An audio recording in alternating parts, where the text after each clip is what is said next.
şu anda bir geri dönüşüm videosu çekeceğiz. Evimizde mevcut olan kalan eşyalarımızı değerlendirip kendimize bir dekorasyon, duvar dekorasyonu ile ilgili bir şey yapacağız. Elimizde bir tereğimiz var, böyle elekterler daha önceden eskilerden evinizde mevcuttur. Yoksa da internet sitesinden alabilirsiniz. İçine koyacağımız böyle renkli taşlarımız var. Bunları kırtasiyelerden de bulabilirsiniz. İstediğiniz ya da beyaz renkli taşla yapabilirsiniz. Böyle kendi evimizde kalan küçük objelerim vardı, onları aldım. Yapraklar, işte çiçeklerinizin kenarlarında kalan, kafanıza göre nasıl şekillendirmek istiyorsanız böyle çiçekler koyabilirsiniz. Sprey boyayla boyayacağım. Mavi kullanacağım kendim. Bu şekilde yapacağım. Böyle camlarım var. Duvarım olacağı için 2 tane cam kestirdim. 5 liraya mal edebileceğiniz bir şey. Sonra silikon tabancamız, her zamanki bildiğiniz gibi. Bu şekilde başlayacağız.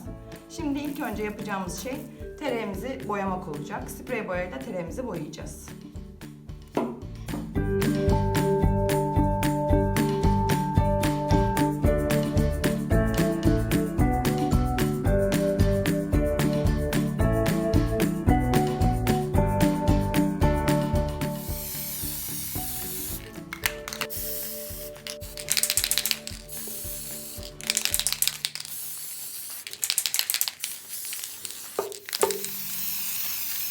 İçini de bu şekilde boyuyoruz. Boyamızı bitirdik. Şimdi bir 10 dakika kadar kurumaya bıraktık. Tekrar ikinci kat yapacağız.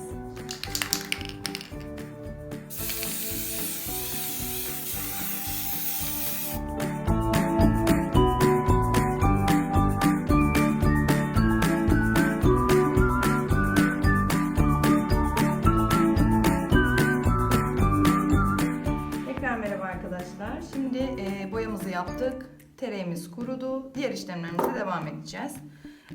Burada 2 tane camımız vardı biliyorsunuz. Bu arada bu arkadaki tel kısmını, örgü kısmını ben çıkarmadım. Çünkü hani camıma da destek olsun diye. Bu şekilde. Şimdi başlıyoruz. Bunları kestirirken ben kalem yardımıyla bu şekilde çizdim. O şekilde kestirmiştim. Şimdi bunu arka tarafına yapacağız. Silikonumuzun ısınmasını bekliyoruz. Silikonumuz ısınmış. Camımızı aldık. Bu şekilde yapmış olacağız yarım ay şeklinde. Diğerini de diğer tarafına yapacağız. Şimdi silikonla başlıyoruz yapmaya.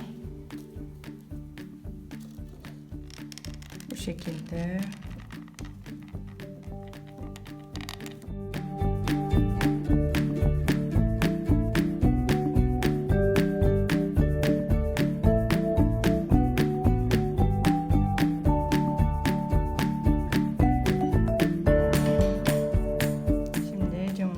Yapıştırıyoruz. Bu şekilde tam anlamıyla oturması gerekiyor. Eksik kaldığını düşünüyorsanız kenarlardan tekrar silikon yardımıyla yapıştırabilirsiniz. Bu arka kısımda kalacak. Bu kalanları önemsemeyin. Sıkıntı olmayacaktır. Şimdi bu tarafı tamamladık. Gördüğünüz gibi böyle bir şekil oldu. Şöyle de göstereyim. Şimdi diğer tarafını yapacağız. Böyle çeviriyoruz. Diğer tarafında tekrar ikisi eşit olması gerekiyor biliyorsunuz. Şöyle tekrar kontrol ediyorum. Tamam, yine buradan silikonumu yapıştırarak devam edeceğim. Silikonumu sıkıyorum. Bolca sıkın. Sıkıntı olmayacaktır.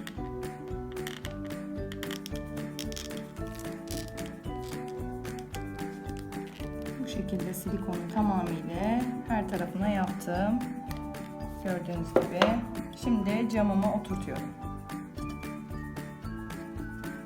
Bu şekilde tam olarak oturttum. Gördüğünüz gibi. Yine eksik kalırsa kenarlarına silikon sıkabilirsiniz. Benim biraz şu kenarlarım sıkıntılı oldu. Bu şekilde tamamlamış olduk. Şimdi içine artık kendi isteğimize göre süsleme aşamasına geçeceğiz. Buradan istediğiniz şekilde asabilirsiniz. Asmada hiçbir sıkıntı yok. Tel olduğu için bir zımba yardımıyla da yapabilirsiniz. Böyle. Evet arkadaşlar, şimdi silikonumuzu da yaptık. Biraz da soğumasını bekledik. Şimdi son aşamamıza geçiyoruz artık. İçini taşlarımızla dolduracağız. Kendi isteğimize göre şekillendireceğiz. Bu şekilde taşlarımızı açıyoruz. Rengarenk. Diğer taşlarımızı da böyle boşaltıyoruz.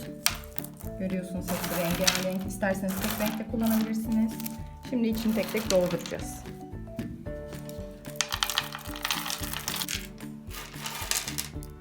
İsterseniz bunları tırtık olarak da yapabilirsiniz. Farklı renklerde taşlar da yapabilirsiniz. Bu sizin isteğinize bağlı. Ben böyle rengarenk seçtim.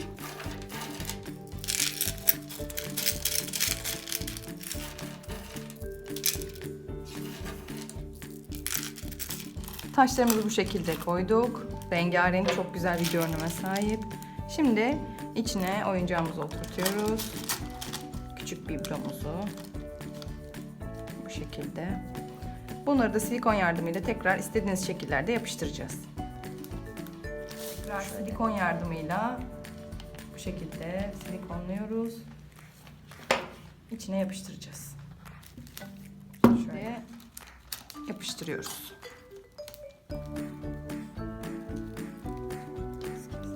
Bu şekilde yapıştırdım. Yine siz dediğim gibi farklı aksesuarlar ekleyebilirsiniz. Bunu da buraya yapıştıracağım. Bitmiş olacak. Birazdan da duvardaki halini göstereceğim hepinize.